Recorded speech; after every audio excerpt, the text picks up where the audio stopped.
দেশের বিভিন্ন জেলায় অবৈধ ইটভাটায় অভিযান অব্যাহত রেখেছে প্রশাসন। অবৈধ ইটভাটা ভেঙে দেওয়ার পাশাপাশি জরিমানাও করা হচ্ছে। অভিযান বন্ধ সহ ৭ দফা দাবি না মানলে ২৫ মার্চ থেকে ১৫ দিন সারা দেশে ইট বিক্রি বন্ধের হুমকি দিয়েছে ভাটা মালিকদের সংগঠন। গত কয়েকদিনের মতো মঙ্গলবার মেহেরপুর সদর উপজেলার প্রশাসন দুটি ভ্রাম্যমাণ আদালত পরিচালনা করে। এ সময় অবৈধভাবে পরিচালনা করা জহুরুল ব্রিক্স ও SBR ব্রিক্সের কার্যক্রম বন্ধ করে দেওয়া হয়। একই সাথে ৯ লাখ টাকা জরিমানা আদায় করা হয়।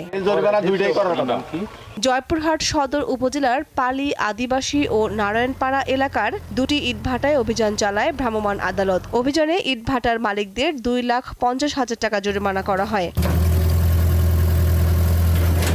সাভারে ৩ ফসলি জমি থেকে অবৈধভাবে মাটি কেটে ইট ভাটায় বিক্রির তথ্য পেয়ে মঙ্গলবার অভিযান চালায় উপজেলা প্রশাসন। এ সময় মাটি কাটার ৩টি ভেকু ভেঙে দেওয়া হয় আর জব্দ করা হয় একটি।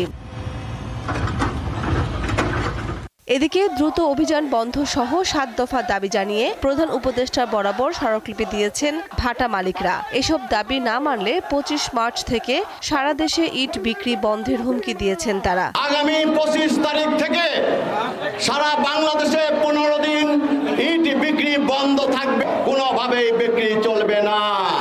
টাঙ্গাইল জেলা প্রশাসকের কার্যালয়ের সামনে আয়োজিত বিক্ষোভ সমাবেশ থেকে এ ঘোষণা দেয়া হয়। এছাড়াও কুষ্টিয়া, পঞ্চগড়, শরীয়তপুর, মাদারীপুর, গাইবান্ধা, নোয়াখালী ও চুয়াডাঙ্গা সহ বিভিন্ন জেলায় বিক্ষোভের পর স্মারকলিপি জমা দেন ইটভাটার মালিকরা। কামরুন নাহার, দীপ্ত, বার্তা কক্ষ।